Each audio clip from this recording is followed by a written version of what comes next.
Hello, thank you for joining me. We're in Rainham today. This is Rainham, Essex, or Rainham, East London, if you like. We're just in the village centre here, and you can see there's a London Loop sign behind me. We're not actually doing the London Loop today, although we will be coming here at a later date when I do that part of the London Loop. We're just walking through the village centre here. You can see the village clock behind me, and there's the parish church. Now the main thing to see in Rainham is Rainham Hall, which we're just coming up to now. Rainham Hall is a National Trust house. It was built in 1729 by John Hall. He came from South Shields up near Newcastle. So that's Rainham Hall across the road. We're going to go and have a look round the gardens.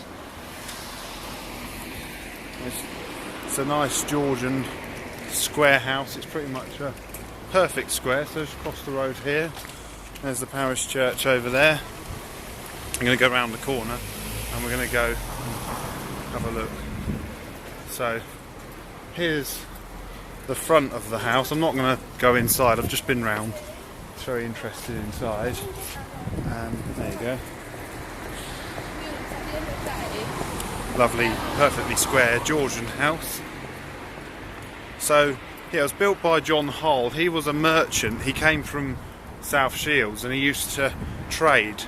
So he bought his goods down the east coast and up the Thames to London. There used to be over there, what's now just a small river, was once more of a navigable river, and he had a port over there. So some of his trade was unloaded there and the rest of it would have been taken to London. So this was his merchant house. It was more of a show house, just to show off his wealth and what he could do, really, and the money he had. So go around here. Here's the back of the house, like the brick path. So there you go. So after he died quite young. He was only 54, I think, when he died, and he was already married to his second wife. She carried on living there with his son John, but unfortunately John died when he was only 29. So after that the house went through various hands. During up until 1954 it was a nursery for children, so lots of children would have come here every day, and I expect they'd have played in the gardens here. And I think it went to the National Trust at some point in the middle of the last century, and it's been various tenants have lived in it up until then. It used to be open just once a week or so to visitors, and you had to make an appointment to visit, but now it's open daily, or the gardens are open daily rather. The house is open mainly, I think, Fridays and weekends. You'll have to check that one, but it definitely is worth coming to visit. I'm just going to show you around the gardens now. Inside the house, it's quite nice, like some of these more modern National Trust. When I say more modern, I mean ones that have been open. National Trust has been open to the public fairly recently. You're allowed to touch things, actually have a good look at everything, rather than it be lots of priceless china which you can't touch. You may have seen one of these in one of my other videos. There's an insect hotel, and if you look, it's actually made to look like Rainham Hall. You can see they've carved the windows. See the insect Rainham Hall. If you look closely, there's windows on it, and then the real Rainham Hall in the background. So it's worth coming to visit. Now I'm going to take you around the gardens. So this is another urban National Trust property. You may have seen some of my recent videos. We were at Fenton House last week in Hampstead, and we also visited Goddard's House and Gardens in York. So that they were two other urban National Trust houses. I do like to go to the big estates in the country as well, but more recently I've been to some of their urban properties. So I'm walking around. See, it's a bit of an orchard there. There's a fig tree over there, and I'm going to take you around. There's some quite nice bits of gardens for children to play in, and this bit's quite interesting. Through this arch there's a grocery store for children to play with.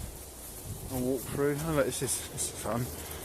It's like a woodland game, so it's a hammer. You can knock the sticks through holes. which is quite a nice thing. It's interesting. There's like a desert scene there. There's an elephant and lions for children to play with. So they're going to keep walking around it. This I think is really good. Unfortunately I'm on my own, so I've got no one to go on it with, but I'll show it to you. It's a cable drum made into a seesaw, so I mean it goes up and down. I think that's a nice idea, I like that. So let's just go and have a look round the rest of the gardens, twist and turning through. Here's one of, I like these, on these willow arch. It hasn't actually grown to a willow arch yet, but it will do. I won't go through it, I'm going to go round and down the slope. So you can see it might be one of these gardens where children come and do forest tours. I'm not sure. There's a mulberry tree there. A bit late to have the mulberries to eat, but this is, for those who don't know, this is a mulberry tree. So, in fact, there's quite a lot. These are all mulberry trees, I've just realised. So let's have a look down here. That willow arch I was at the top of a minute ago, here it is. You can see the first one's grown over to form an arch. So it'll eventually form an arch all the way up, as it has going down that way. So I'll walk round here. Very nice. I'd have loved playing in this when I was a child. I really would have. Lots of what they call dead hedges around the compost heap. I'm going to go through these sort of holly arches. I think I've come to a dead end, so I'm going to go and find my way out up this way, up here, along this wood chip path. I'm trying to go back to the house now. So it's not a huge garden, it's only about 3 acres, but there's a lot in it. Makes you feel like you've gone from one part of the garden to another. There's a nice lawn. Let's go around here through these birch trees. We'll go and finish up where we started. So here's the nice big lawn, and the house is up over there behind the stable. So I'm going to take you across here. So it's worth coming out to Rainham on the train to visit Rainham Hall. Make sure you come to Rainham, Essex. That's on the line out of Fenchurch Street. Don't go to Rainham in Kent, because this isn't Rainham in Kent. It's on the travel card zone. It's the last station on the travel card zone. So if you're in London and you don't know what to do, then come here and visit Rainham Hall. It's worth it. It's a very nice gardens. I'll follow this windy path now back up to the top. Actually, the path then doubles back on itself and goes that way. I'm not going to go up there because I've seen something else more exciting looking. There's like a pier. They put shells on the end of it, so I'm going to take you to the end of that.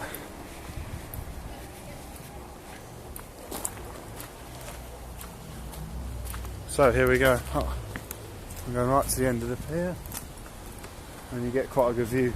In fact, you can even see the railway line over there, but I'm not going to hang around wait for a train.